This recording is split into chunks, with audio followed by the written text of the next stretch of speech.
Ready? I'm recording. No, I'll be walking. I'm gonna be walking now. Hey, get back. Yeah, gotcha. Okay.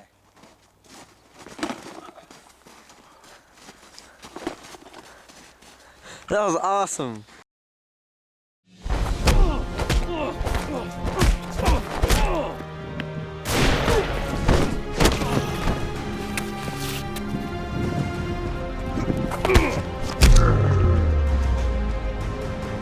So what you just saw there was one of my very first fight scenes. Not my very first fight scene, but one of them.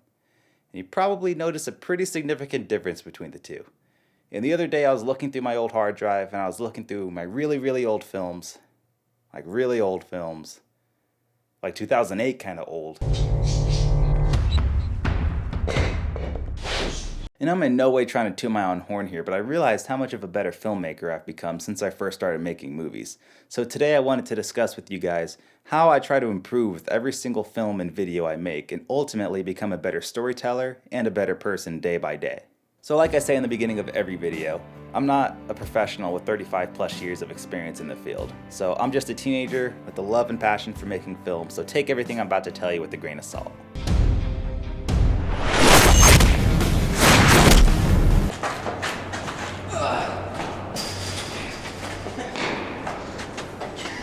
I wasn't ready for this one.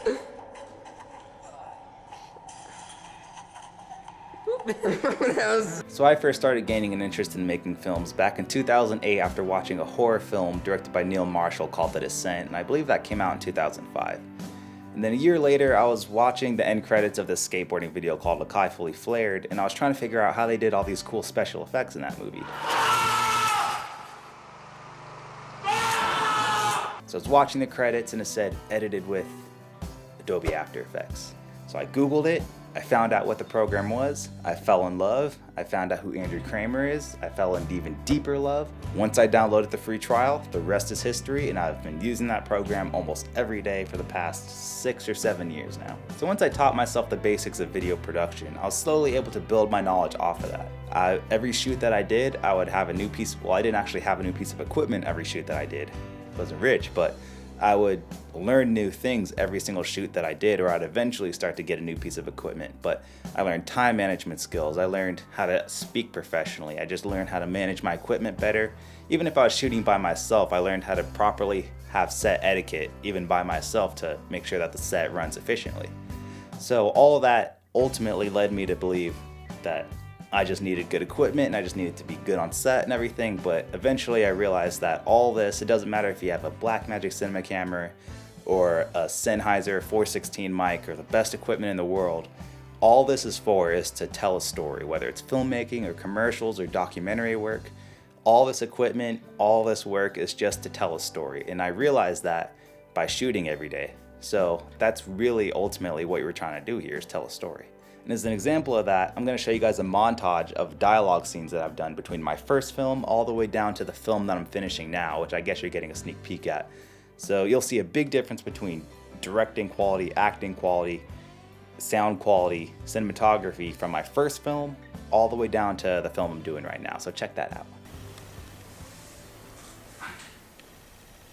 Man, this ain't much of a breakfast. Don't you think? Here, eat up, dog. Eat up. That's $25,000. I don't think I can get that in one day. You have to give me more time. Well, maybe you should have thought about that fact before you got in deep with the sharks. Give me the box now, or die. Look, I know what I done at Hugh Falls. I'm sorry. I'm sorry? If you don't have the decency to show respect towards us, you have another thing coming. That's not very wise. Towards him or us. Joseph, stop. Well, I think I found who has the stone. Stop talking about it. What's going on, Tom? Are you alone? Yep. Warner Brothers Studios broke into my house and took my wife. They're holding it hostage until I give them the script. Tom! These guys produced the Dark Knight trilogy. Anybody who put a finger on those films are not to be f***ed with. Well, what about our allies? New Line Cinema won't lift a finger to help you, Tom. They're like Canada. They don't want to get into any trouble. Ти идваш с нас, аз си взимам тъпия клондайк, па. Klondike.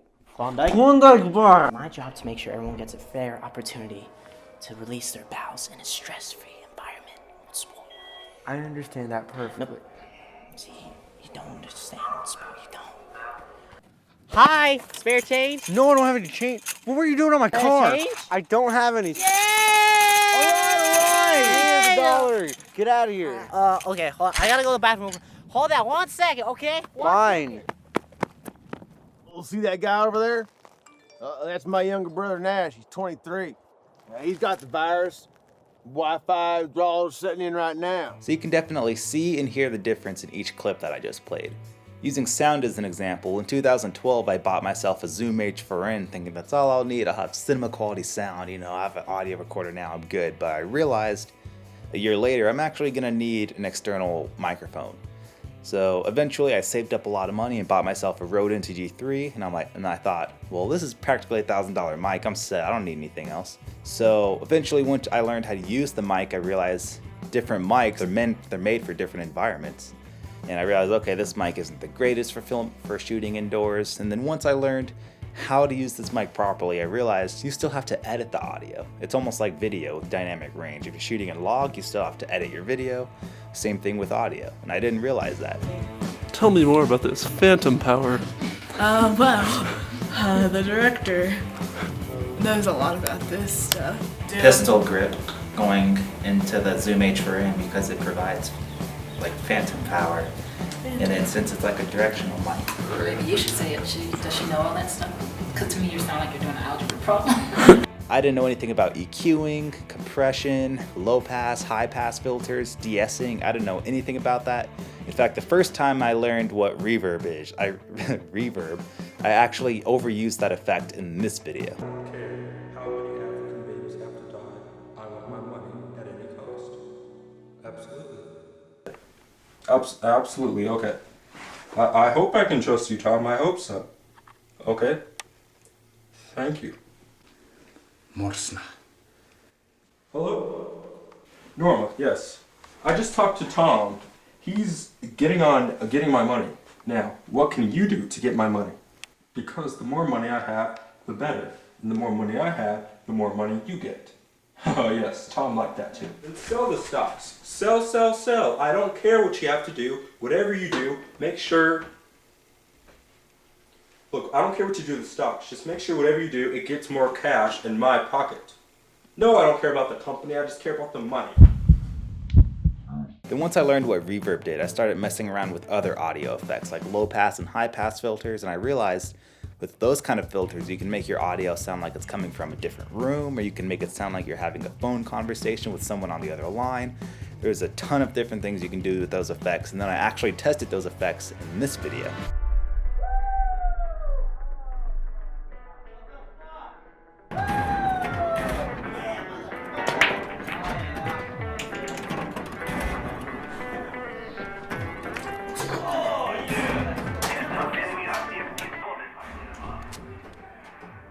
And then a year later, after spending a ton of time trying to master my own audio, I ended up making this.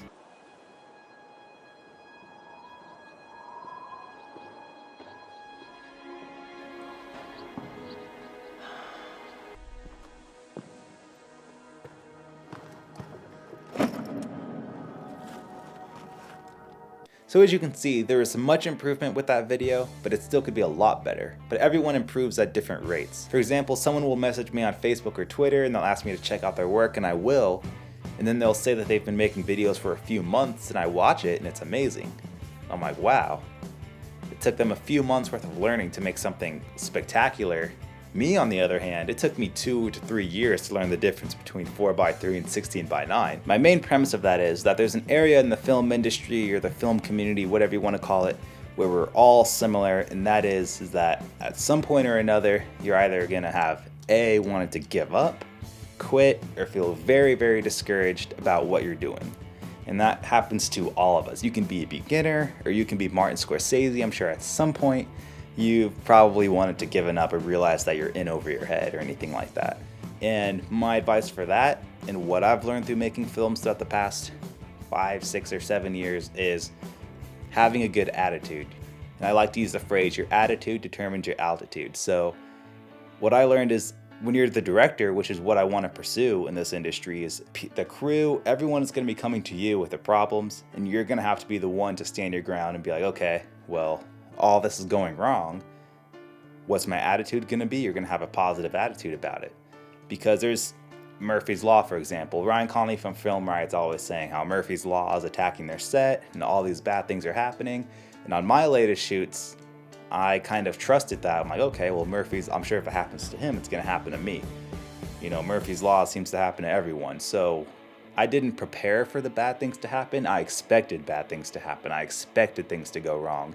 And in return, things went wrong. Anything from losing an entire production day's worth of footage to having a 2-week shoot take 7 months to shoot. But we are really getting snowed on.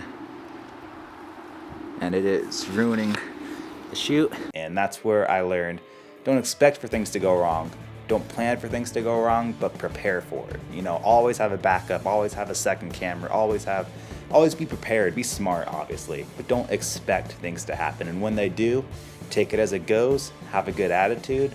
You just have to know, if you want to go far, you have to trust yourself, like, okay, if things are going wrong, then I'm gonna continue forward.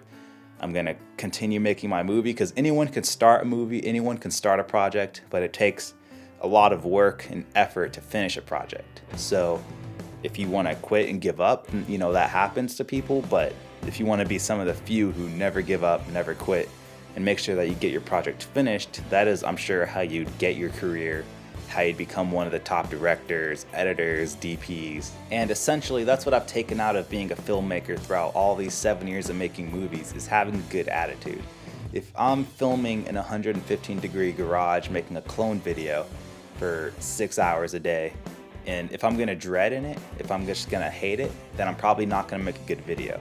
If I'm happy about it and I love doing it, even though it's hot and it's terrible and the filming conditions are horrible, if you love doing it and if you have a good attitude, you're probably gonna make a good video. And even if the video isn't that great, you're gonna have learned a lot more having a good attitude, as if you had a terrible attitude. You probably wouldn't have learned that much, and you're probably not gonna go far.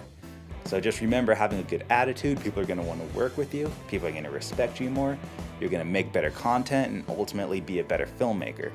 And that's what I've got taken out of being a filmmaker these past few years, is your attitude determines everything, your attitude determines your altitude. And if you take that even out of the filmmaking mindset and put it in your own personal life, you'll probably find yourself being a much happier person and a much more successful person. And again, I'm not the most successful person, but I feel like if you just take those key elements and apply it to your own life, you're probably gonna go far. And that is my advice for this video.